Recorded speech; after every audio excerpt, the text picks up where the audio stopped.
Getting things started here. I'm just gonna get rolling right away. At some point, people will start getting in here and people will watch along. Hopefully, they rewind back to the beginning. Okay, we're gonna get this thing popping off. This is, as you can see, or actually, I'm covering it up.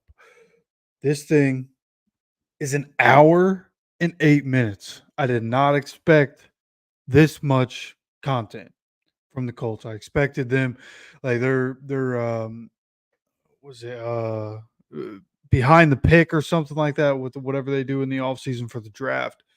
Those are usually, you know, can be 10 minutes, 15 minutes, 30 minutes. I think they put one out this offseason that was 32 minutes. So like I expected some, but man, an hour 8 for episode 1. This is the Baltimore episode where we're going to hear a lot about Baltimore. Now I listened to about 20 minutes of this while I was at work.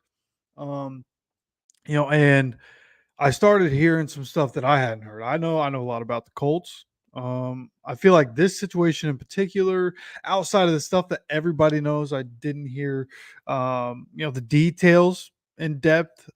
Maybe so I started hearing some stuff I hadn't heard. Thought, hey, maybe there's a bunch of people that haven't heard this stuff. Let me have a live reaction with you guys, right? We will, hear this stuff and we'll react to it in live. A lot of it, again, this is labeled as a watch party. A lot of this is just going to be watching and listening. But there are going to be some notable things in here that we'll mention and that we'll talk about as it comes up. So let's go ahead, get this thing started, and let's see what the Colts provided to us. Now, just to put this out there, what's up? What's up, man? Just put this out there. All right, again, you know what? Let's just get into this, right? Again, an hour and 8 minutes. There's no video. Okay, it's just this. This is a screen that we're going to be seeing. A lot of this again is just listening to a story. Okay, and JJ Stankovitz works with the Colts. He's going to be the narrator for this. So let's go ahead and get into again the hour and 8 minutes. So If you finally, guys it can was hear time. it, I I need to swear, know if I you remember guys standing outside waiting for the trucks, and it was dark and it was snowing. And when that first truck went in the first gear, and in Owings Mills back then, you had to climb a big hill to get to our parking lot and the complex. And I said, "My God, the whole state of Maryland could hear that."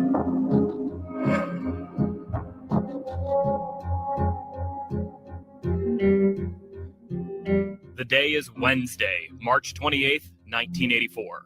It's a cold, wet, dark night in Owings Mills, Maryland. The last of the Baltimore Colts front office staff has gone home for the night. Only a few people remain in the team's complex.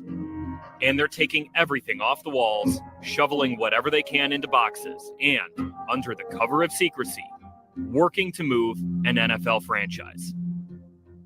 As a snowy darkness envelops this Baltimore suburb, those famous trucks pull up. The image. Now, early on, this is a part that I've always wondered, right? You've always heard about the secrecy of the whole thing.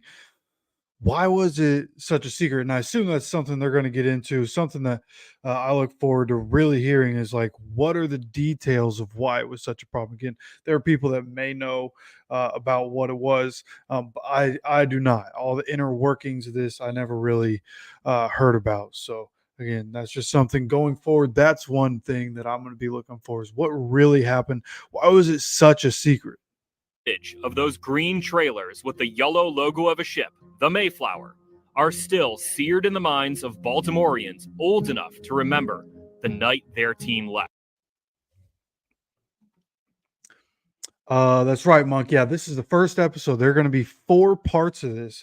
It goes Baltimore, Indianapolis. There are two after that. I can't remember what they're titled, but it's basically we're going through like the history of the Colts, the move that happened, and again all the inner workings of it. And then this is going to be every Monday for the next 4 weeks. I believe the last one comes out July 15th, I believe is the date. Every Monday for the next 4 weeks, counting today.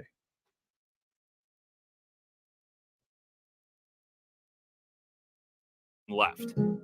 The Mayflower moving vans were haphazardly and quickly loaded up throughout the night. Then, one by one, as dawn broke, they left, taking the Colts with them to Indianapolis. While the Colts had been rumored to be looking to leave Baltimore for years leading up to 1984, the clandestine speed with which they exited the Mid-Atlantic was absolutely a surprise. Matt Buzza was a wide receiver for the Colts at the time, and he was back home in Walnut Creek, California, when he popped on a sports-only news channel that was still in its infancy, only to find out he'd be living somewhere else that fall. ESPN was just getting going, and I think Chris Berman, had a full head of hair, and he was doing his ESPN broadcast, and they showed the Mayflower vans pulling out in the middle of the night, and I had to do a double take, and I was like, oh, wait a minute.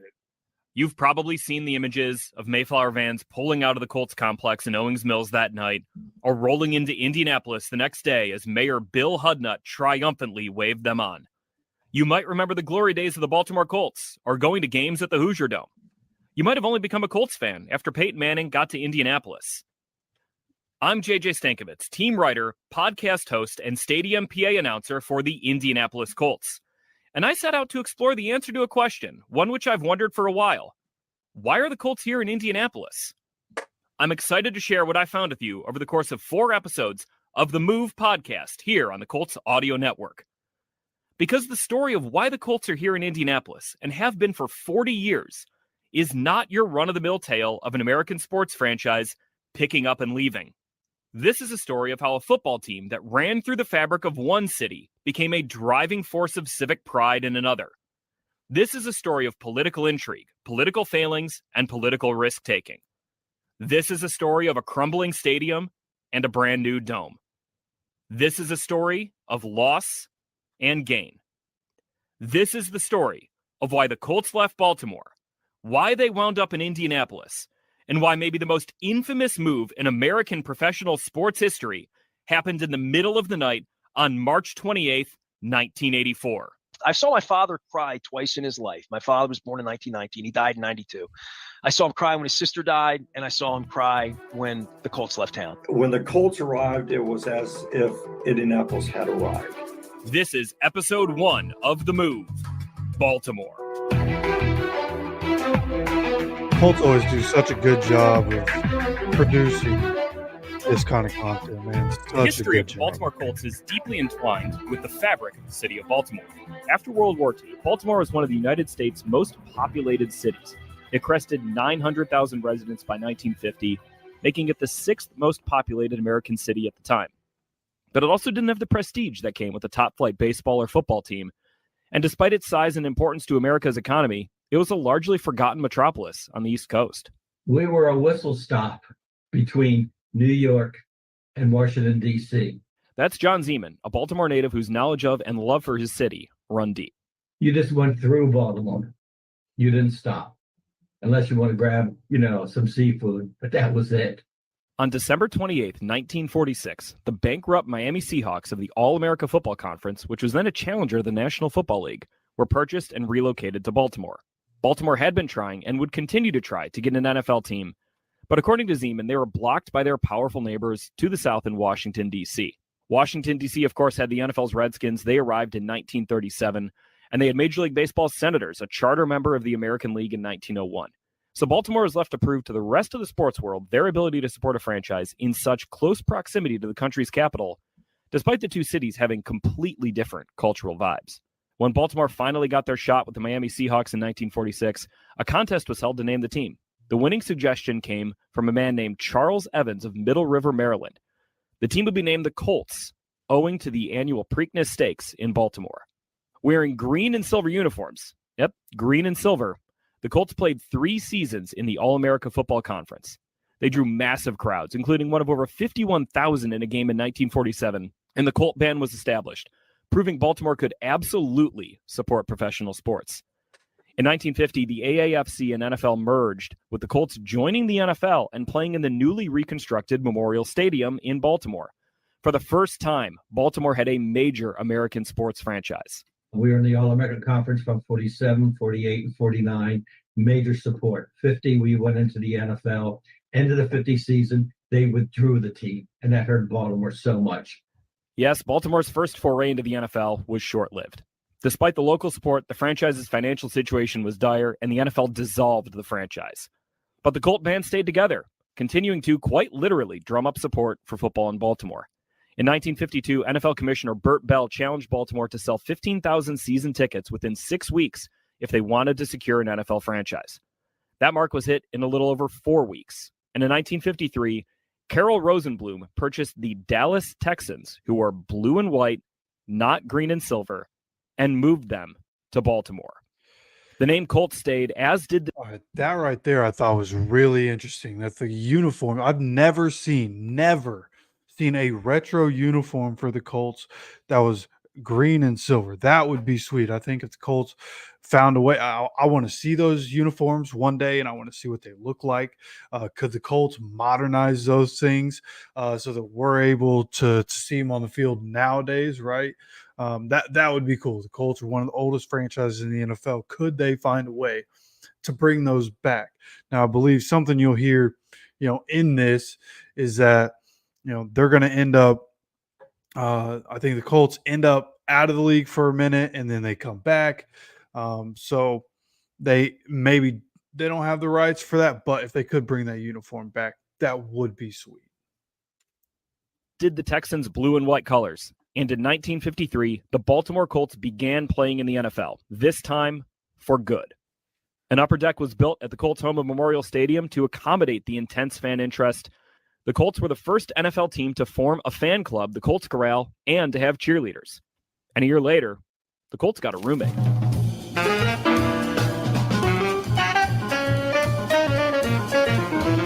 By the 1950s, the city of St. Louis was unable to support two baseball teams. The Cardinals were by far the more popular club, so the city's other team, the Browns, packed up and moved to Baltimore in 1954, sharing Memorial Stadium with the Colts.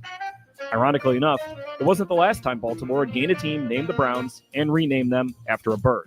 And the arrival of the Orioles was Baltimore's arrival on the stage with these big cities, because now we had something we could put up against New York. Jerry Sandusky is the voice of the Baltimore Ravens. He's a Baltimore native, and he's well-versed in the history of his city. We couldn't put up population up against New York.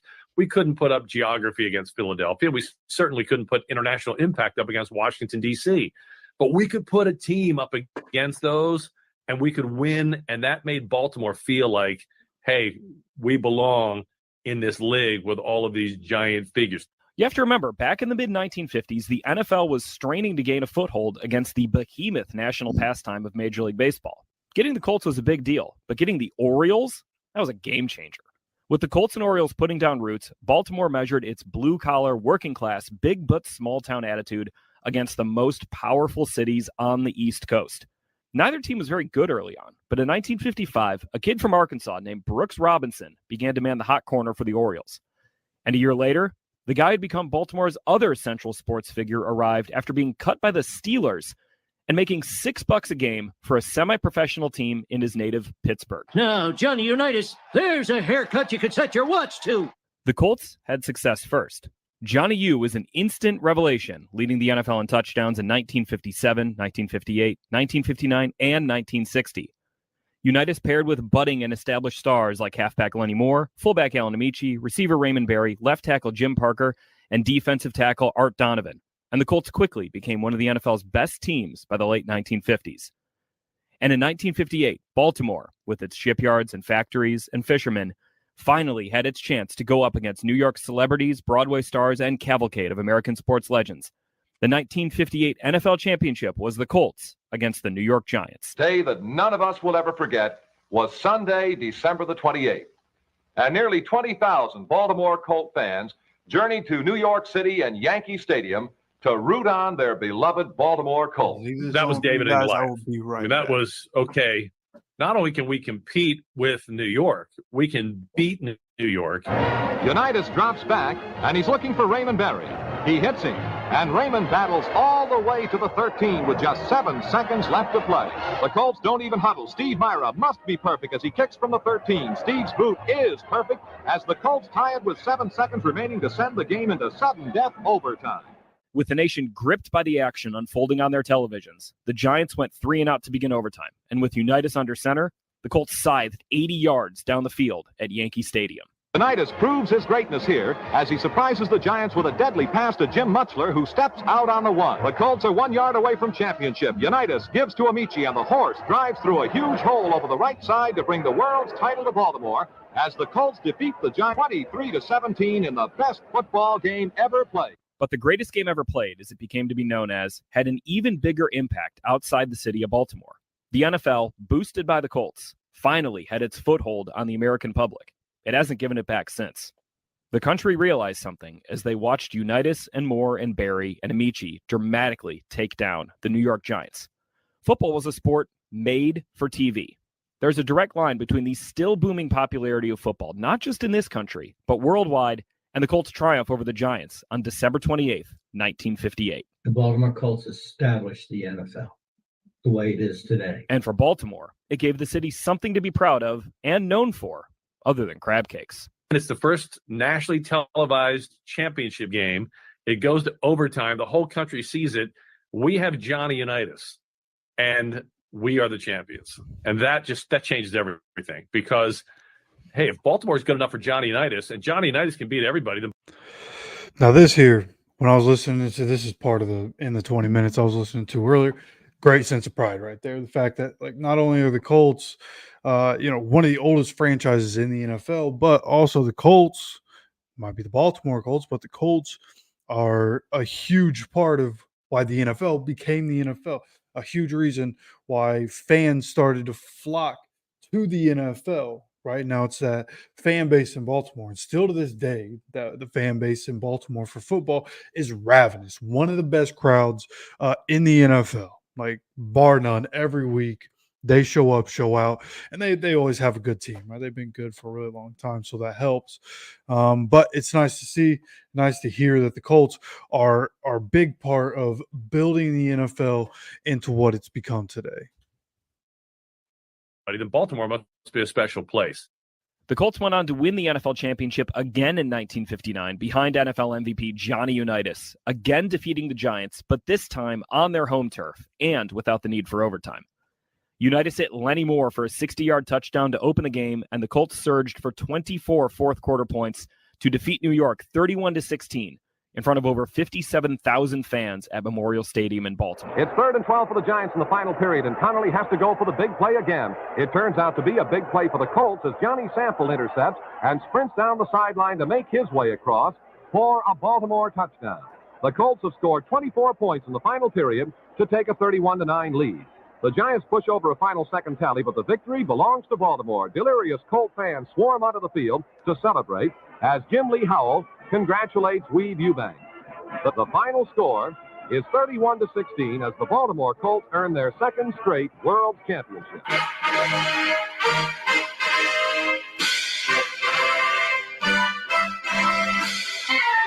Need to get back to Colts winning Baltimore championships in a row. They had a tight-knit, we're all in this together feel to it. Colts players put down roots in the community, and they weren't just football superstars. They were neighbors and business owners, and in some cases, they could have been your coworker in the offseason. Just look, Johnny Unitas made more money than the average person, but maybe twice as much. He still cut his own lawn. You could go for a drive, you could see Jimmy Orr, who lives, a neighborhood next to yours. You saw these guys at the grocery store. They worked in the community because they had to. These weren't just guys you rooted for. These were guys who lived where you lived, who worked where you worked, and who were part of the community you were a part of. So you weren't just rooting for these idols and stars. You were rooting for your neighbor. The combination of a winning team that was wound into the fabric of the Baltimore community created a deep, loyal support for the Colts. The Colts sold out 51 consecutive home games at Memorial Stadium in the late 1950s into the 1960s. You just have to be in Baltimore to appreciate enthusiasm. I've never seen spirit that existed in any city as it does here in Baltimore. Head coach Weeb Eubank was replaced in 1963 by someone considered a risky hire at the time, the 33-year-old defensive coordinator of the Detroit Lions, Don Shula. You might know him now as the winningest coach in NFL history. Behind Shula, Unitas won MVP again in 1964 and 1967, and the Colts began a stretch where their chief rival was Vince Lombardi's Green Bay Packers. Again, as the NFL was establishing itself at the forefront of the American sports conscience, it was the Colts leading the charge. they would go back and forth for the rest of that decade with the Green Bay Packers and Vince Lombardi. You had Johnny Unitas, you had Bart Starr, you had Don Shula, you had Vince Lombardi. You had these gigantic legends, and they're in their 30s and 40s. You knew every year the championship would either run through Baltimore or Green Bay. And it became this massive rivalry at the exact same time that from 58 forward, the league just starts to grow exponentially. The Colts reached the NFL championship again in 1964, where they were shut out by the Cleveland Browns despite being favored to win by a touchdown. 4 years later, the heavily favored Colts were upset in Super Bowl III by the flowing locks of Joe Namath and the New York Jets. Namath famously guaranteed the Jets would win despite being 18-point underdogs. Unitas again. The pass to Richardson. He has the ball. The game is over. The New York Jets are the world champions. They have upset the Baltimore Colts and beat them handily here today. Despite a relatively short championship drought, the Colts were still among the class of the NFL in the 1960s. From 1957 through 1971, the Colts never finished below 500, and they were perennial contenders in the nascent stages of the Super Bowl era. In 1970, under first-year head coach Don McCafferty, the Colts finally broke through. Dallas, a second down. Morton being chased by Bubba Smith. Intercepted by Mike Curtis. Mike Curtis intercepts, and Baltimore has a chance now to win it. Baltimore has the ball in the Dallas 28. Here comes O'Brien. 9 seconds. Young Jim O'Brien, a rookie. And the kick is up. The kick is good.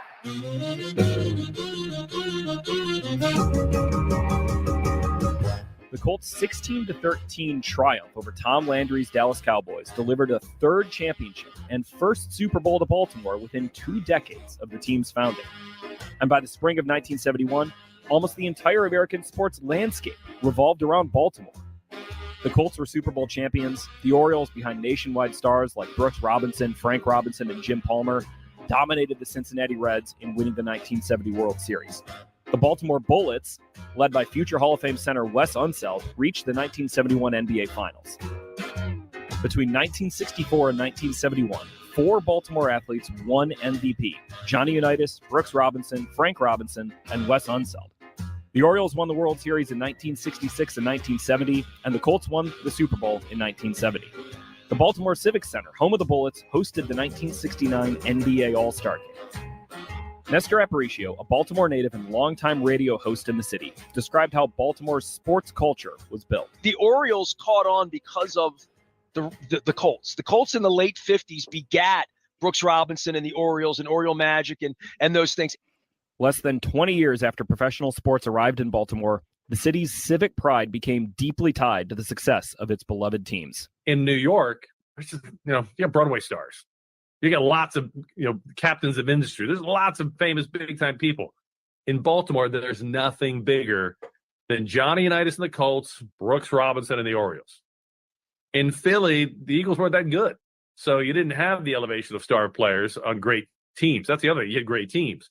In Washington, it's tough to compete with the president, the Senate, the House, and all the famous political figures. In Baltimore, if you were a Colt player, you were king. But while Baltimore became the center of American sports, cracks were forming within the city's NFL team. Johnny Unitas was 37 years old when the Colts won Super Bowl V, and between 1968 and 1971, he threw 20 more interceptions than he threw touchdowns. At some point, the Colts are going to have to move on from a franchise legend, whether it was Unitas' decision or not. More literally, though, the cracks were forming at the home of the Colts, Memorial Stadium. And this is the starting point for why Baltimore, less than a decade and a half later, would ultimately lose the Colts. Miracles on 33rd Street were once commonplace when Memorial Stadium was home to the Baltimore Colts. They were the town's reigning monarchs, and Memorial was their magic kingdom. Memorial Stadium as a structure was built in 1921 on 33rd Street, north of Baltimore's city center, and it was known then as Venable Stadium. As the Great Depression bled into World War II, the stadium was a money pit, and it began to deteriorate. It didn't even have proper bathrooms. Imagine going to a baseball game and having to relieve yourself in a wooden outhouse outside the stadium. Most of the structure of the stadium was demolished and rebuilt in 1950 at a cost of $6.5 million, about $84 million in 2024. And an upper deck was added after the Colts' first season as a full-fledged NFL team in 1953. The new venue was named Memorial Stadium to honor soldiers who lost their lives in World War II. Like most stadiums constructed at this time, Memorial Stadium was built to host both football and baseball games. Most considered it a better venue for baseball. Skyboxes, club seats, luxury amenities, these were not part of the American sports landscape back in the 1950s. Again, it was just great that Memorial Stadium even had seats instead of splinter-inflicting wooden benches. Fans flocked to Memorial Stadium to watch the Colts and Orioles' era of dominance in the 1960s into the early 1970s. Colts games were particularly brutal for opposing teams. In those days, they used to introduce the players of the visiting team. And every time they would do that, the player would, come out and they go, Dick Butkus, and the whole stadium would scream, 60,000 people screaming, who's he? And when the fight song came and the band played the fight song at the pregame show, you couldn't hear it. Even when I joined the band in 1962, you couldn't hear yourself because of the way they yelled. They call us the world's largest outdoor insane asylum, and boy, did they have that right. Trust me. But just 2 decades after the rebuilt stadium opened its doors to the Colts and Orioles, it was outdated at best and crumbling at worst. And this is where the first owner of the Colts enters the story. Carroll Rosenblum. This is the happiest expression this man has had in the football season of 1958. Here is the owner of the Baltimore Colts, Carroll Rosenblum. Carroll, what do we say? Chuck, it's not the happiest expression I've had since we've been playing, but I think it's the happiest I've ever had in my life. You just can't say enough about these kids. They are the greatest. Carroll, as I said earlier, the comeback that the football team made in the second half, I think, was one of the greatest tributes the team has ever paid its coaching staff. No question about that. They proved that they believed in themselves, Chuck, and they've repaid the fans for all the good they've done for them. And I hope that you'll forgive me for saying it, Carroll, but I'm quite sure that every man on this football squad also felt that he owed that kind of a crack to Carroll Rosenblum. Well, it's very sweet of you. I feel the same way about them, Chuck. Only one thing, we told the fans it would take us 5 years to give them a championship. Right. It took us 6. I'm sorry we lost that year. They'll overlook that oversight. And thanks to you for everything. Congratulations, Carroll. Wonderful, wonderful afternoon. Rosenblum was a through-and-through, born and raised Baltimorean.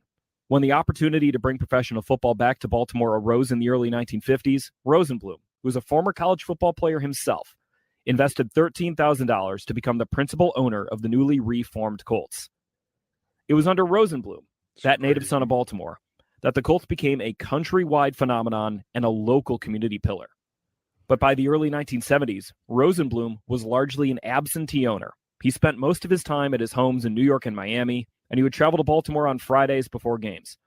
Around this time, even as the Colts were enjoying plenty of success on the field, rumors began swirling that Carroll Rosenblum was not happy in Baltimore. So I think it was just talk. I do think he wanted out of Baltimore. Pete Ward, now the Colts' chief operating officer, began working for the team in the early 1980s. And I know that from talking with, I got to know some of the old veteran writers, in Baltimore, like John Stedman and Gordon Beard with AP, and they were very active back then in covering the Colts, and more or less a rumor that could not be validated. Rosenblum, a deeply competitive individual, also felt like the Colts had become underappreciated in Baltimore by both fans and the media, despite at the time him being the winningest owner in NFL history.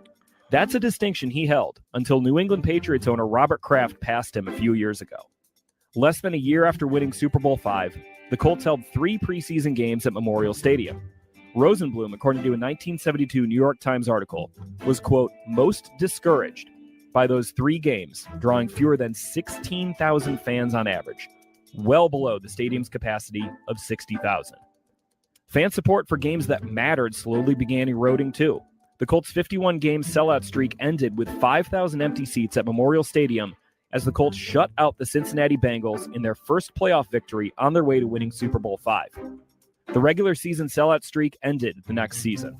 The thing that most people don't realize, they kind of blame, Baltimore had a sellout streak for many, many years. And it's a common narrative to hear that, this streak ended after Bob Irsay came on board. It actually ended in 1971, which was the year after they won the Super Bowl. So the dynamics were changing in Baltimore. But if Rosenblum couldn't do anything about how he was being written about in the press or how Colts fans weren't showing the kind of appreciation for his team that he wanted, there was a problem he actually could do something about. And that problem was Memorial Stadium. It was deteriorating, but the other thing was, back then, a lot of stadiums were similar to Memorial Stadium. Less than 20 years after opening its doors, Memorial Stadium was in rough shape. It wasn't an outlier in the early 1970s. Cleveland and Los Angeles had old, deteriorating stadiums back then, too. But what made the Colts an outlier was that the team's owner was thinking about moving his team. Carroll Rosenblum was wanting to move the team. John Scott began working for the Colts as the team's equipment manager in 1982, and few know the franchise's history better than him. And so much so that they actually had training camp in Tampa. Rosenblum had, a home down there, and they had preseason games down there. While the West Coast may not have been an option, Tampa hadn't got the Buccaneers yet. There was certainly some smoke regarding a move there. Or maybe the Colts would just look to build a new stadium in the Baltimore suburbs. He had thought about building a stadium in Tampa. At that time, the Bucs did not exist. There was no Tampa Bay Buccaneers. Judy Batista is a longtime NFL reporter who now works for NFL.com and NFL Network. And he actually held a training camp practice in Tampa, right? Which is like so provocative. Like, imagine a team doing that now. And Pete Rozelle basically was like, no. No, he put the brakes on that idea. Like, you're not going to Tampa. And obviously, eventually, Hugh Culverhouse got the team in Tampa. But yeah, he was looking at all kinds of things like Tampa, the Maryland suburbs. So at that point, he was thinking like, well, I'll keep the Colts. Boy, could you imagine what life would be like if the Colts went to Tampa? What do? Do we ever get a team in Indianapolis? If we do have a team in Indianapolis, do we ever get Peyton Manning? All right. We're talking about suburbs of Maryland, staying in Maryland, just going somewhere that isn't Baltimore. I'm glad the Colts came to Indianapolis. I don't know. We haven't gotten to the part of why he decided Indianapolis. We haven't gotten to the part where the reason for moving, was it just because the stadium was trash? That's what I'm thinking at this point. But we'll see. There's still a lot left in this one. I'll just move the Colts. But what was clear is Rosenblum had no interest in keeping the Colts at Memorial Stadium. He was quoted in the Baltimore Sun in January 1972 as saying, quote, "We are honoring our contract for Memorial Stadium for the next season, but we do not intend to play in Memorial Stadium after next year." Memorial Stadium was shot. I know that for a fact. Carroll Rosenblum won the stadium. And in the press, there's one or two members of the press and another gentleman, Iman Pressman, who was a city council president, not the mayor, but the city council president, sort of said nobody's going to move from Memorial Stadium. It's a memorial to the men and women lost their lives, and it got to be very controversial, and CR just got tired of it. With Rosenblum's path to moving the Colts out of Baltimore blocked and no easy way out of Memorial Stadium, the shrewd businessman concocted a bold plan to get himself out of Baltimore. It started when Los Angeles Rams owner Dan Reeves, who was dying of cancer, reached out to Rosenblum. Mr. Reeves had cancer. He was the owner of the Rams. Jim Irsay, now the owner and CEO of the Colts, was 12 years old when this all went down. He told Carroll Rosenblum, he said, "Carroll, I know you want to get to LA. Just want to let you know that I have cancer and I don't have much time." So Carroll took that in and was a pretty good mover and shaker. And so basically kind of cultivated a deal, talking to Rozelle and his other owner friends. With the opportunity to buy the Los Angeles Rams, Rosenblum found his escape hatch from Baltimore. Like, this was not an owner, he was not one of the more quiet, self-effacing owners in NFL history. Like, this was an owner who was used to getting his way. Once he became disenchanted with the situation in Baltimore, and he sort of had it in his head that he probably needed to get out of Baltimore somehow, either with the team or him getting out of Baltimore with somebody else, it was inevitable that was going to happen. It was just a question of how it was going to happen, because this was somebody who was very used to getting his way, as most NFL owners are. The problem was if Rosenblum sold the Colts and bought the Rams, he'd have to pay about $4.4 million in capital gains taxes. That's about $32 million in today's dollars. So someone behind the scenes came up with an idea. Why don't we find a buyer for the Rams and have them trade the franchise to Rosenblum in exchange for the Colts? Initially, Rosenblum found a pair of buyers who were interested in the idea, but their funding fell through to the point they'd need another person to step in with cash to acquire the Rams. That other person was a Chicago businessman who had just sold his company and a few years prior had dabbled in the thought of buying the Montreal Expos. More than anything, this businessman wanted to own a major league team. His name was Robert Irsay. As it turned out, these two gentlemen did not have quite enough money. I think the number was $19 million that they had to get to, and these two guys didn't have enough money. And so Robert Irsay was brought into the picture. So it was a big number. He was going to buy a minority interest around 30% roughly. And it's surprising because these days I don't think I'd see it happen, but he literally went, to the closing and all those sort of things. The other guys backed out. They met in a New York coffee shop, and he thought Jim Irsay told it really funny when I talked to him, like, Robert Irsay shows up at this coffee shop thinking like, okay, I'm going to put in 30%. And then as it turns out, the other two guys are like, yeah, we're out. And so the whole bill is on Robert Irsay. Robert Irsay's bankers, though, were willing to lend him the difference in cash needed to purchase the Colts, which was about $14.5 million. As Jim Irsay explained it, these were the days before the NFL implemented a debt ceiling on purchases of teams. There were no rules for how purchasing a team could be financed. And so Robert Irsay signed away every last dollar he and his wife had to buy the Rams. He would get the difference in franchise value between the Colts and the Rams back as part of this remarkable trade of franchises. But he would still be taking on significant debt. He, called my mom and she had a cosign, literally put everything he had into buying the Rams and trading for the Colts. At least on his purchase for the Rams, he started off by making, $4.5 million because he got that with the Colts. So now you're into $14.5 million for the Baltimore Colts. So he was a riverboat gambler. Him and I, it's been a great father and son team. He just, if you go to Wharton's Business School or Harvard Business School, whatever, the first thing they're going to talk about is diversity. And so you don't usually put all your eggs in one basket. But he did, and off we went. But again, $5 million down, everything he had. He owed basically $10 million. So he owed double for what he paid for. You can never do that now. And so, for the first and likely only time in NFL history, there was a trade of franchises. Robert Irsay and Robert Irsay alone would pay $19 million, the most ever for an NFL team at that time, to buy the Rams. He would then trade ownership of the Rams to Rosenblum and assume ownership of the Colts. The deal was completed in the summer of 1972. They were literally changing franchises, but nobody was moving. It's like sort of hard to wrap your head around, right? Like they didn't trade players. They didn't trade uniforms. They literally just said like, okay, you take this team, I'll take your team, and we go our ways. Rosenblum got his wish. He was out of Baltimore. Carol Rosenblum knew.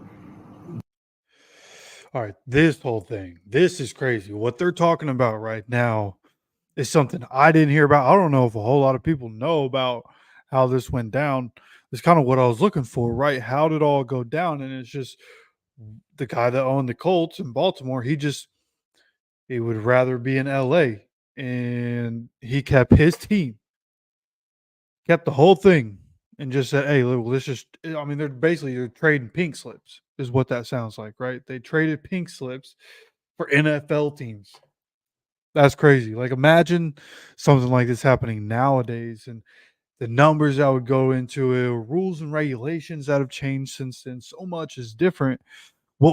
If somebody wanted to do this, is it possible to do this now? If they did want to do this and it was possible, what would that look like in the modern age? This is all very interesting.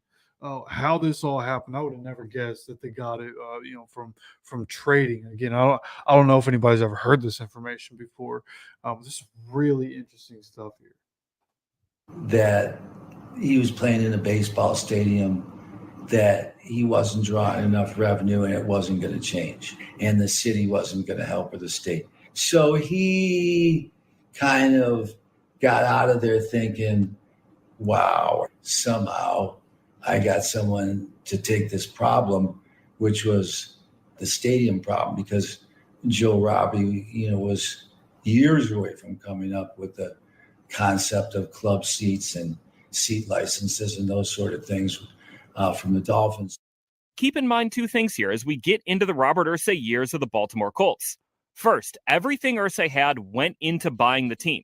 Second, the additional revenue teams would begin to generate in the 1970s through premium seating was not something Memorial Stadium could support. But upon arriving in Maryland, Robert Irsay pledged to keep the Colts in Baltimore. He also pledged to bring preseason games back to Baltimore instead of Tampa, where Carroll Rosenblum cut a deal to have the Colts hold training camp and preseason games that year. Upon buying the team in 1972, Robert Irsay said, quote, "I bought the Colts to play in Baltimore. I have no thought of taking them elsewhere. We have a great team in a great sports town where they have sellouts. Why move?" Irsay was confident he could keep the Colts in Baltimore, maybe based on Rosenblum telling him he'd get a new stadium after acquiring the team. That was a promise that Carroll Rosenblum made to him. The city of Baltimore nor the state of Maryland made that promise. That was what Mr. Rosenblum told Mr. Irsay, that you're going to get a new stadium. And I think that's why they, switched the deal. Things started off well between Robert Irsay and Colts fans. He went to the annual Colts Corral Convention in Ocean City, Maryland. He played volleyball with fans there and mingled as the Colts got to know their new owner. But things quickly went downhill. Into the 70s, Bob bought the team. And look, I don't need to trash Bob on the Colts website. I like Jimmy a lot and Pete and people that I've known for years. But, Bob's history is Bob's history. Robert Irsay did not quickly endear himself to Colts fans. In his first year of ownership, the Colts finished with a 5-9 record. It was their first losing season since 1956, which was Johnny Unitas' rookie year. Head coach Don McCaffrey, who was 2 years removed from winning the Super Bowl, was fired after a 1-4 start. He was replaced by John Sandusky, the father of Jerry Sandusky, now the voice of the Ravens, who you've heard on this podcast. It was a clown act. He hires a general manager named Joe Thomas. In 1971, the Baltimore Colts lose in the AFC Championship to Bob Greasy, Don Shula's coaching Miami Dolphins. In 1972, Irsay comes in with Joe Thomas. They get off to a 1-4 start, and they fire the head coach, Don McCaffrey. And they make my dad the interim head coach. Johnny Unitas was 39 years old in 1972, and he quarterbacked the first 5 games of the season, including the Colts' 21-0 shutout loss to the Dallas Cowboys in Week 5. Thomas, the general manager, fired McCaffrey after that game, and he ordered Sandusky to bench Unitas, who at the time held all the NFL's major passing records, but at a passer rating of just 69.7. And a few weeks after the season, the Colts did the unthinkable in Baltimore. They traded Unitas to the San Diego Chargers, receiving, quote, future considerations in return. Even though Unitas was 40, and even though Unitas was nowhere near the MVP caliber passer he was in the 50s and 60s, and even though Unitas completed under 50% of his passes in 1973 with the Chargers, the decision to trade the franchise legend was met with scorn in Baltimore. And on the receiving end of that scorn was Joe Thomas, the general manager, and Robert Irsay. Now, if you see any of the video with Johnny U running around with gold pants and, getting killed at Three Rivers Stadium, it was just really, Johnny was old and tired, beaten up, and couldn't play. So this right here, hey, Colts have Trent Richardson on their books. Okay, that was a terrible deal. The Colts giving away a first-round pick for Trent Richardson. It's nice to see that back in the day, Johnny U, while I understand it, Johnny U people didn't want Johnny U to finish his career anywhere else but Baltimore, especially after everything he had done for that team. I get it. But hey, look, when it comes down to it, business is business. He was 40 years old. He completed less than 50% of his passes the year before when they were able to trade him to the Chargers for compensation. That's why the Chargers are always going to charge him. Couldn't play anymore. Baltimore didn't accept that. He didn't accept that. The Steelers let the hammer down on Charger quarterback Johnny Unitas. forcing a wobbly pass which Mike Wagner picked off. For John Unitas, his first pro game played in Pittsburgh wasn't one to remember, as the great veteran suffered 2 interceptions while completing 2 of 9 for 19 yards. But the Colts actually pulled off the transition away from a franchise legend quarterback, even if it wasn't popular with fans. That might sound familiar, right? Before the Colts went from Peyton Manning to Andrew Luck, they went from Johnny Unitas to a 21-year-old kid out of LSU, selected with the 2nd overall pick in the 1973 NFL Draft, Burt Jones. 23 seconds remaining in the first half. Both backs in the block. Going for the touchdown, the Colts have it. Win Dowdy. Burt Jones, his 2nd touchdown pass of the season. He hit Cotton Spire last week. This time it's Glenn Dowdy. The Colts were still bad in 1973 and 1974, and things were chaotic behind the scenes. Howard Schnellenberger was hired and fired, and Thomas, the general manager, became interim coach for 11 games in 1974. He went 2-9. Stability and success, though, quickly arrived with the hiring of Ted Marchibroda in 1975. Jones won NFL MVP in 1976, and the Colts won double-digit games on their way to the playoffs in 3 consecutive years from 1975 through 1977. But the Colts were a tier below the dominant teams of the era, the Pittsburgh Steelers and Oakland Raiders, and their success on the field did not lead to a resurgence in the stands at Memorial Stadium. And then within 3 years, had a contending team with Burt Jones and Roger Carr and the Sack Pack and so forth. If you go back and look at those 3 years where they had a really good team, about half the games were sold out, and a lot of games drew 45,000. So the dynamics had changed in Baltimore at the time. These were successful years, but they were hardly the glory days of the Unitas era. In fact, 10 minutes after losing 40-14 to the Steelers in the first round of the 1976 playoffs, no one was killed when a man named Donald Kroner crashed a single-engine propeller plane into the upper deck at Memorial Stadium. Fans, lucky for them, opted to leave the game early instead of watching the Steelers roll past their team. The Colts getting blown out so badly might have actually saved some lives. And while Irsay pledged to keep the Colts in Baltimore when he acquired a team, what he didn't pledge was to keep them in Memorial Stadium. Irsay was quoted as saying in the Baltimore Sun on July 14th, 1972, "I would be interested in having a new arena and will want to talk to the Baltimore people about it whenever they wish." Shortly after Irsay took over, an audacious plan to build a 70,000-seat, $114 million domed stadium that could house the Colts and Orioles was proposed. It was nicknamed the Baltodome and was envisioned to be the next in line of American multi-purpose dome stadiums, like Houston's Astrodome, Seattle's Kingdome, and New Orleans' Superdome. But the project would have required the Maryland state legislature to approve $60 million in state-backed bonds, and Governor Marvin Mandel refused to support a bill allocating those funds to the Maryland Sports Complex Authority. The project was killed. And then came Question P. We had a city controller, Hyman A. Pressman, who always put himself in there, hey, I'm fighting for the little guy. He put on the ballot of Question P, and it called for declaring it like Memorial Stadium on 33rd Street. This is a memorial to the war veterans who lost their lives, prohibiting the use of city funds for construction of any other stadium in the city of Baltimore. Unfortunately, Question P passed, and I think that was basically the situation where we lost building a stadium in the city of Baltimore. Effectively, it was a referendum on if Baltimore should or shouldn't build a new stadium for the Colts and Orioles. And it was hidden behind respecting the troops who died in World War II. That's politics for you. Despite the Baltimore Sun endorsing voters to choose no to the amendment, it passed with 56% of the vote. The city of Baltimore, after November 1974, could no longer use public funds to build a new stadium for the Colts and Orioles. And it didn't take Robert Irsay long to begin turning his attention elsewhere. The arms race in the NFL had begun. Okay, not everybody believes that stadiums should be public funded, this and that. Like, you could say, have an argument either way. I'm not going to sit here and be like, you're wrong or you're right. Like, I think both of them have merit. As a Colts fan, I know Lucas Oil was crowd funded, right? Funded by the people. So, you know, I'm on that side of it. We got Lucas Oil. As long as we keep our football team, I'm cool with it.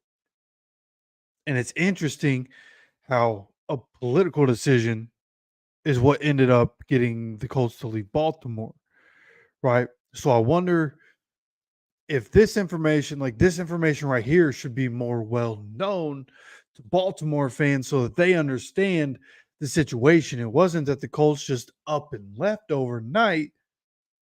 It's just that the city wasn't going to work with the team. Now, that also goes into ownership. Ownership not putting up the money and investing in the business and investing in the team enough to build a new stadium. There is that angle. I understand that. But I just think, at some point there has to be a little give and take. People will say, oh, well, these dudes are back then millionaires. Nowadays, billionaires. They can figure it out. They have plenty of money. That argument can go on forever. But it is interesting that that's what we started this with. I want to know why they ended up leaving Baltimore. What really happened? Turns out it's just a political decision. How about that? Because you look at the cookie cutter stadiums in Cincinnati and Pittsburgh and Philadelphia, even though they were pretty basic stadiums by our standards today, they were considered state of the art back then. Crucially, what all these new stadiums began getting were premium seating. Skyboxes and club seats became additional revenue streams for teams. The landscape of the NFL changes. And Robert Irsay saw this. I will give him credit for this. I don't give him credit for much, but he saw the landscape of the NFL was changing. The owners shared revenue, but they did not share revenue on skyboxes and club seats. Well, Memorial Stadium in Baltimore has no skyboxes and no club seats. And Memorial Stadium, there was no way the existing structure, even with renovations, could support premium seats. And the political landscape here, Baltimore, we've always had Memorial Stadium. What's wrong with Memorial Stadium? It's fine. The politicians did not understand that the landscape in the league had changed. Irsay starts shopping around, and Baltimore politicians think he's just trying to leverage them. But Memorial Stadium, it was not fine. Even the most diehard Baltimoreans, a group of people that still loathe Robert Irsay to this day, concede that. Memorial Stadium was shot. I know that for a fact. It's the only thing I'll agree with him, Bob Irsay. Even back in the 70s, they had problems with it. Yes, they could have started and put repairs into it, but after a while, it wouldn't have worked. With modernization, it just wouldn't work. I always said it's like putting a miniskirt on a 90-year-old woman. And again, I reiterate, that's the only thing I'll agree with him, Bob Irsay. It was an old horseshoe stadium. You could have tried it. There's only so much lipstick you can put on an old pig. This wasn't an issue of an owner looking to build a new stadium to further line his already deep pockets. Robert Irsay, after spending every last dime of his money to purchase the Colts, probably needed the income a new stadium could generate to keep his team afloat. But the NFL was back then, I don't want to say it was much more of it wasn't a mom and pop operation. I mean, it was still a huge scale, but it wasn't like it is now, right? So they did not say to Robert Irsay, well, where's your liquidity here? We want you to have millions in reserve to invest in the team. He put up everything he had to buy the team. So he did not have a lot of money left over, to build his own stadium. And he ultimately encountered a lot of the issues that ultimately led to Carroll Rosenblum's disenchantment in Baltimore. Rumors of Irsay's desire to get out of Baltimore began circulating in the late 1970s. In 1979, a remarkable scene unfolded at the Gator Bowl in Jacksonville, which at the time was vying for an NFL franchise. My dad landed in Jacksonville, Florida, in some damn helicopter and getting out, before 60,000 screaming fans wanting the Colts. Bob did some untoward things. He flew to Jacksonville and ran around at the Gator Bowl. I have had a lot of people from Jacksonville who attended that event at the Gator Bowl in 1979. This went on for years, the tale of the team leaving. His dad famously went down to Jacksonville, and they flew him in on a helicopter at the 50-yard line, and the Jacksonville stadium is full. They introduce Bob. Jim's dad stands up, gives him the thumbs up, doesn't say much, gets back in the helicopter, and they never see him again. So this is, so there was always rumors, you see something like that. For the most part, though, these early rumors were brushed aside by players, staff, and the people of Baltimore. Folks perceived Irsay as a chaotic individual. When he held press conferences, he would lash out, he would go off topic, and he would sometimes be under the influence. But even though the city of Baltimore had dealt with rumors of their team leaving for a decade under multiple owners, most people didn't think the Colts would actually pick up and leave. They didn't think that the NFL would ever let a historic franchise like the Baltimore Colts leave. And I think that might have been on Mr. Hyman Pressman's mind too. They'll never let the Colts leave. Never let the Colts leave. It always felt like it was going to be an acrimonious negotiation. But you have to remember, Robert Irsay in the media would show up to these press conferences and rambling, inebriated, making no sense whatsoever. It's a little bit like when they always threaten to shut down the federal government, and they always kind of figure it out. So the next time that threat comes along, you don't really put a lot of weight behind it. That's how this was playing out. But as Zeman believes, because of the way Robert Irsay presented himself in public, there was little chance lawmakers would have been willing to work around Question P to build a new stadium, either in Baltimore or its surrounding suburbs. How can you, as a legislature, and you got to be answering to your people that I want to back the stadium project, but every time we turn around, the owner is in other cities talking about moving the football team. How can you back that? I mean, I'm a voter. Yeah, I'm all for it. But wait a minute, he's talking about moving the team to another city. If he would have been more savvy, more public relations, more, I love Baltimore, I don't want to move. What can we do to make this happen? Okay, Question P was asked that we couldn't build a stadium in Baltimore City. It didn't say we couldn't put it in Anne Arundel County, Harford County, Baltimore County. That would be the next step, but it never made it to that level.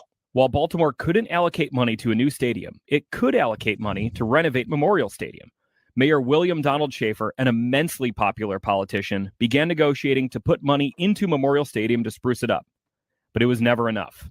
Everything that he asked for, say he asked for 3 things from the state legislature and the city of Baltimore, he got. Then he wanted 3 more. Then he wanted 2 more. And finally, it got to be, what are we doing this for? As the rumor mill heated up, the Colts' play on the field lagged. Jones, the star quarterback, separated his shoulder in a preseason game against the Detroit Lions in 1978. He would play in just 7 games over the next 2 seasons, and when he returned as the Colts' full-time starter in 1980, his career was shot. One of the NFL's most promising young passers of the 1970s was a shell of himself, and the Colts went 8-21 with him under center in 1980 and 1981.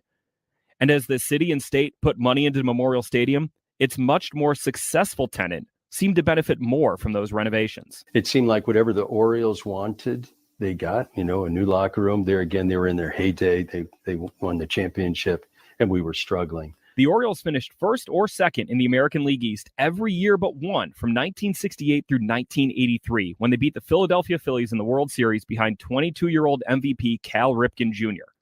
The Orioles, too, weren't happy with their stadium situation, but Memorial Stadium was at least good enough for them. And again, few seriously thought the Colts would pick up and move.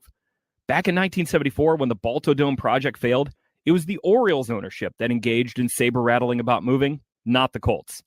And the Orioles in the 1980s, well, they would only sign year-to-year leases to keep playing at Memorial Stadium. That period of time was very combustible. There was no money here. And it was sort of like, do you want to save the son or the daughter, the Orioles or the Colts? And I don't think anybody thought the Colts were leaving. Oh, yeah. From 1972 to when the Colts leave in 84, Baltimore had shifted to, I would say, a baseball town first and a football town second. Whereas before they were kind of equally elevated. And so by 1984, the Orioles, a year after winning the World Series, they've got Cal Ripken Jr. From a city perspective, hell, that's 81 games in that facility you're playing a year instead of 6 games a year, 7 games a year. So it got more use for the Orioles, and the Orioles had definitely passed the Baltimore Colts. The Orioles may have passed the Colts in popularity, but the roots of the team were so deep within the community that, again, few seriously entertained the prospect of the team leaving. This was the franchise of Johnny Unitas and Lenny Moore, of Artie Donovan and Jim Parker, of Weeb Eubank and Don Shula. Maybe it had fallen out of favor compared to the city's much more successful baseball team, but this was still the Baltimore Colts. But the Colts were not going to get what they ultimately wanted and probably needed in Baltimore. A new stadium was not a consideration. Baltimore Mayor William Donald Schaefer, in a TV news special in 1984, went out of his way to defend Memorial Stadium. He pointed to the Orioles' season-long attendance of 2 million and believed crowds of 50 to 55,000 would come back if the Colts stayed in town. And he said, quote, "I'm awful tired of people saying our stadium isn't a good stadium. Ours is a good stadium." But they weren't given anything. And I love Don Schaefer, good man. Government officials, especially the ones who set the guardrails for Mayor Schaefer, kept missing the point. There would be no revenue-generating skyboxes added to Memorial Stadium, and the facilities for the coaches and players were, in a word, awful. Our locker room was the same locker room in 1983 and that John Unitas used in 1958. It was a dungeon. The plumbing was horrible. The clock on the wall didn't work, or the press box leaked when it rained. It was just a bad, crumbling stadium. It was built for baseball, So the sightlines were not great, but so were a lot of stadiums in the league at that time. Back in the 60s and 50s, it was a great stadium. On game day in the morning when the players came in and the bathrooms were so bad, there was always about that much water in the bathroom.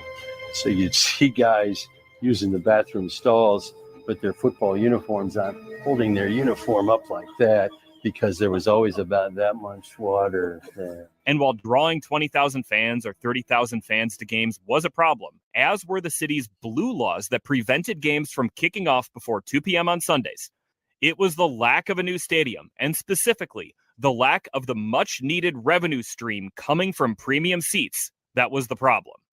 And then a few things happened on the other side of the country that helped set in motion a landscape where Robert Irsay could be free to pick up and move. It was a different time because, Al Davis had just moved the Raiders, to Los Angeles and took on the league and won in court. And so when my dad, because he wasn't one to really want to move, people think he did, but he had no choice. In 1979, Carroll Rosenblum, the former Colts owner who traded the franchise to Robert Irsay, announced the Los Angeles Rams would leave the LA Coliseum for Anaheim Stadium in Orange County. The Coliseum was deteriorating, and its massive capacity meant games were rarely sold out, which also meant Rams games were frequently blacked out on local TV. Rosenblum died in 1979, and the Rams still moved in 1980. That left the Coliseum vacant, but not for long. 2 years later, Al Davis tried to move his Oakland Raiders to Los Angeles to play in the Coliseum. The NFL tried to block the move, but the Raiders prevailed in court. They were free to go. When Al Davis moved the team and they couldn't chase him in court, it opened the door for every move there's ever been of every franchise there's ever been. And Bob was one of the first ones to take advantage of that because Baltimore didn't have the money. Baltimore didn't want to put the money up. Baltimore had already lost the Bullets. Baltimore had been through white flight. Baltimore struggling to keep the baseball team, which was much more beloved at that point. Later, Robert Irsay would cite Al Davis moving the Raiders as a reason why he was not trying to move the Colts. In a press conference on June 2nd, 1983, Irsay said, quote, "The Colts could move tomorrow if they wanted to. They could have moved 6 months a year ago. When Al Davis moved, we could have moved. We are not moving. We didn't move." But the Colts indeed were talking to other cities. And even if Colts fans weren't able to comprehend the team actually picking up and leaving, the open flirtation with other cities wore on the fan base. How can you support a team when the owners in Phoenix go and say, "You want my Colts, make me a deal. You want in Jacksonville, you want my Colts, make me a deal. LA, you want my Colts, make me a deal. Memphis, you want my Colts, make me a deal." How can you support that? Through all this, Robert Irsay became a political punching bag. If you took his approval rating among the people of Baltimore, he probably would have been polling in the single digits. When Mr. Irsay's name came up, it didn't go in a favorable comment. He was hated. He still is to this day with the older fans. A lot of that was self-inflicted by how Irsay presented himself in public.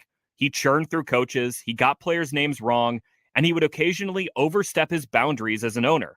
He was not a native son of Baltimore. He was a businessman from north of Chicago, even though his predecessor, Carroll Rosenblum, was just as much of an absentee owner as Irsay was by the 1970s. And two, the fight to keep the Colts pitted Irsay against an extremely popular politician. The mayor of Baltimore at the time, William Donald Schaefer, was a much beloved mayor. He was an iconic figure. you can make a pretty strong case that his administration and the stadium authority, they misunderstood what Robert Irsay was really doing. Jane Miller, a longtime Baltimore TV reporter, recalled how deeply Schaefer cared for his city. His whole life was Baltimore. He was mayor from the 1970s through the mid-1980s when he became governor. And he served 2 terms as governor in Maryland. But his heart was always in Baltimore and trying to save Baltimore. The 1980 season ended with a crowd of just 29,936 watching the Colts lose to the Kansas City Chiefs. It was the lowest attendance for a regular season game at Memorial Stadium since the mid-1950s. A year later, the Colts won their season opener, lost their next 14 games, and then drew just 34,127 fans for their season finale against the New England Patriots. I was out there in 1981 and 82. I had a Pentax camera when the Packers came to town. I have pictures of James Lofton when there were 20,000, 30,000 empty seats. The Colts then turned in an even worse season in 1982. They went a miserable 0-8-1 in that strike-shortened season, and only 19,000 fans showed up for their season-ending blowout loss to the Miami Dolphins. It was just the 3rd winless season in NFL history. When we got there in 1982, we were at low ebb. I mean, they were at the bottom. They weren't drawing flies for a football-rich city. I mean, we weren't brought. You went in the locker room, there was like a light that hung down on a cord. Seriously, a couple of nails to put your clothes. I mean, it was outdated. The fans still loved it, but they weren't coming. They were down. The team was really bad. So at that point in 1982, there was just bitterness. I mean, the franchise had hit bottom. The fans were angry. Bob was angry with the city. The city was angry with Bob. So by 1983, it was a franchise in turmoil, to put it mildly. Rick Venturi was in his first year as an assistant coach with the Colts in 1982. The guy who hired him was the team's new head coach, Frank Kush.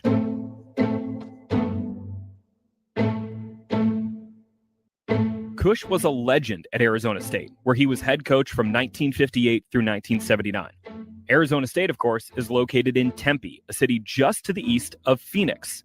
Sun Devil Stadium was a ready-made place for an NFL team to play while a new stadium was built.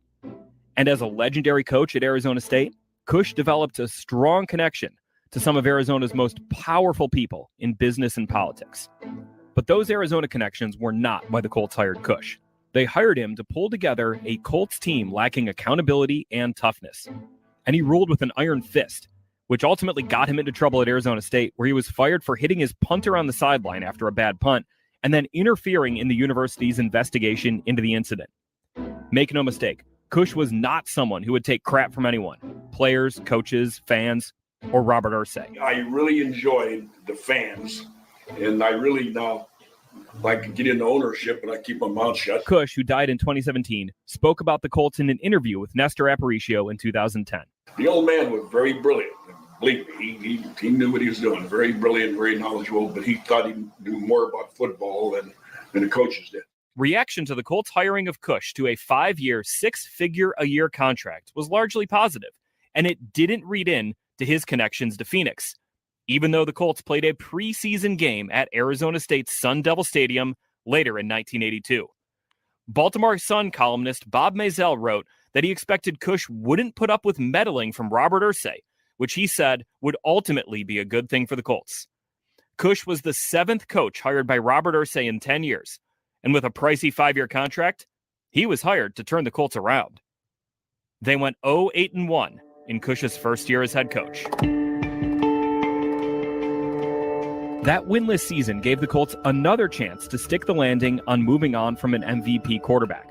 This time it was Burt Jones, the 1976 NFL MVP, who was shipped to the Rams shortly after Kush was hired. And coming out of Stanford was the nation's clear and obvious top prospect, a quarterback by the name of John Elway. A standout at Stanford, Elway was the most coveted player in the 1983 draft. The Colts had the first pick, but Elway made it known he did not want to play in Baltimore. In the weeks before the draft, the Colts worked to convince Elway, who was also a star baseball player, to play for them if they picked him first overall. Kush, the former college coach, was effectively recruiting Elway to come play for the Colts.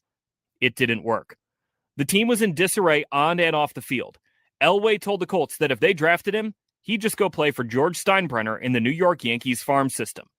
There is absolutely no question, Elway's agent told the Baltimore Sun, that if he's picked by Baltimore, he'll be a Yankee. The Colts drafted Elway anyway. General manager Ernie Accorsi called his bluff.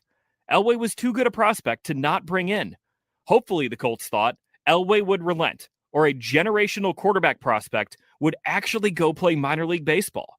It didn't work. On May 2nd, 1983, the Colts and Robert Irsay blinked.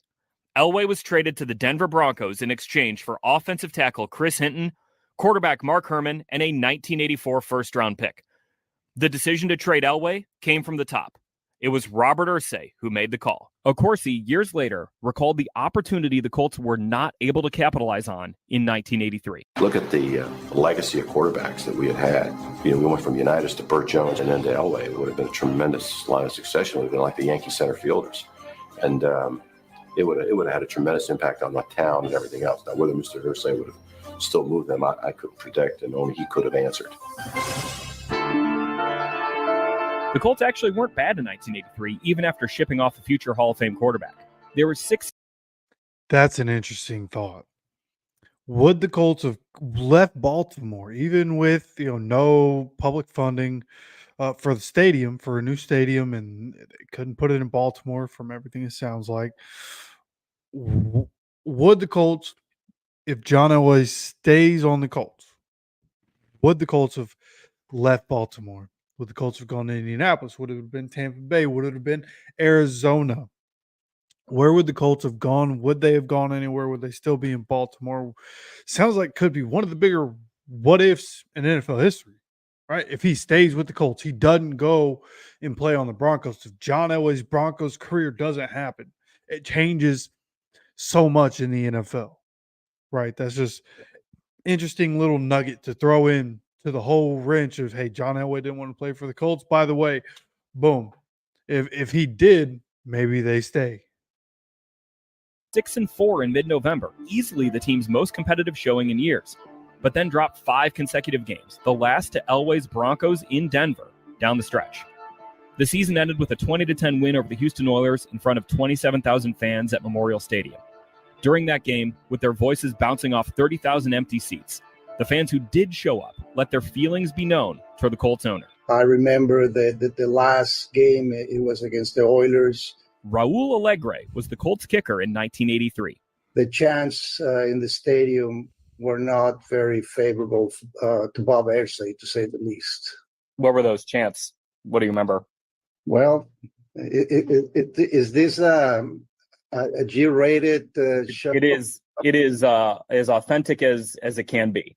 Well, they were not nice. Let me put it this way. And well, the nicest one is Irsay sucks, but there were a lot worse than that. And the fans were chanting it very loud. So that's one of the things that I remember from that last game. I mean, we ended up winning the game, but we all had a feeling. Even through all the losing, through all the animosity toward Robert Irsay, through the economic adversity Baltimore was going through, the fans who loved the Colts still loved the Colts. Matt Buzza, the young wide receiver, cherished the fan support he received regardless of the team's success. I loved the blue collarness of it all.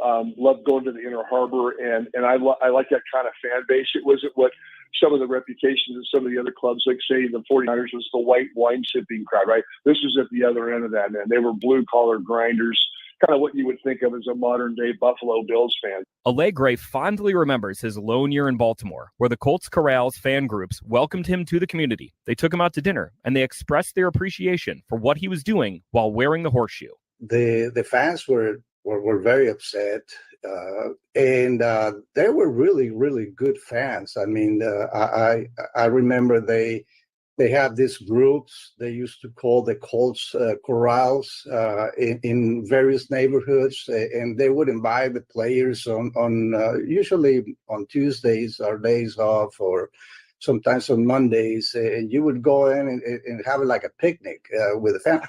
I went to several, and the fans were really, really supportive and nice, and it was a very close-knit community in Baltimore between the fans and the players, but they did not like Bob Irsay. And even in the early 1980s, plenty of those championship-winning Colts legends were still pillars of the community, and players still strived to get the team back to its glory days. So the first thing that hits you is the tradition in Baltimore of the Colts. Wide receiver Matt Buzzo was 23 years old when he signed with the Colts in 1982. I mean, there were some legendary names. Tom Matty was always around, Johnny Unitas with the Golden Arm Restaurant.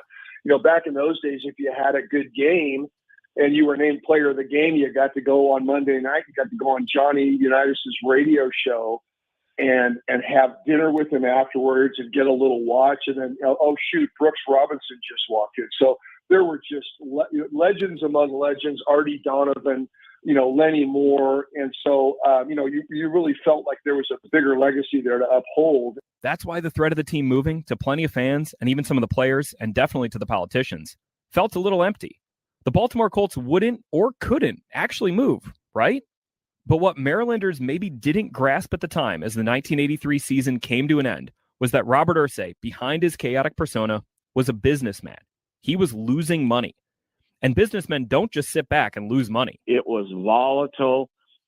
He wasn't making any money. He was losing money in Baltimore. And so there was just nothing good about it. I mean, there just wasn't anything good about it. But for Robert Irsay to actually follow through on picking up and moving the Colts, he needed a city to welcome his ball club. There was a new dome being built in America's heartland, and there was a booming desert metropolis interested in becoming an NFL city. We knew we were done, basically. It was a talk in the locker room. We knew that we were going to be either in Phoenix or in Indianapolis. That's what the rumor was. And which city put up the best package, that was going to be the deciding factor. As it turns out, the Phoenix Colts were a real, very real possibility. We'll get to that in a later episode. But coming up on episode 2 of The Move is how Indianapolis, Naptown, an often overlooked Midwestern city, built itself up to land an NFL franchise. The nickname was Naptown, which was that sleepy little town in Indiana. It was the Indy 500, and it was basketball. I think that's very, very possible, if not likely, that had the Pacers ended up moving, that the public would have shook their head and said no to further investment in sport. That was a big thing that occurred that kind of cleared the way for the Colts to eventually come here. When they first started talking about building the dome and all that sort of thing, you're kind of like, yeah, right, okay. You don't have a team, really?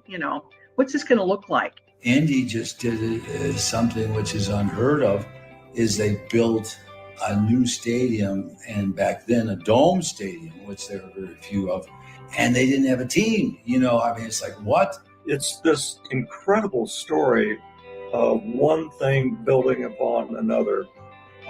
It's one of the great American success stories in sports. The attraction of the Colts was a huge part of that. The story of how Indianapolis landed the Colts is coming up next on episode 2 of The Move, right here on the Colts Audio Network. All right. That was excellent. I don't know about you guys. Like I keep saying, man, Colts do such a good job in their production. So much good content that comes from the Colts and what they're able to do with that production team. So we're gonna keep doing this. As far as I know, generally Monday nights I'm at home, so hopefully we'll just plan for 5:00, right? I think that'll be the plan. 5:00 every Monday. Let's meet up, let's watch these and see what they give us. Will they all be an hour? Who knows? The one for Baltimore ends up being an hour and 8 minutes. Indianapolis is up next. That's going to be part 2. So thank you for anybody that stops by. If you're watching this after the fact of when it was live and you got to this point, Thank you for tuning in. Thank you to the Colts for giving us this content. There's nothing happening in the NFL world. So thank you so much to the Colts for the content. And again, thank you for stopping by. If you are not subscribed, please make sure to subscribe. Have those notifications turned on. We're going to keep going over this. We have Madden streams coming up. A lot of stuff coming up. Okay, I got the PC. The world is opening up. Everything that I've wanted to do for so long from the content's perspective, we're finally going to be able to start doing these things as I continue to learn what I'm doing here. So thank you again for joining me. Subscribe, have notifications turned on. And until next time, take care of yourself, take care of each other, and go Colts.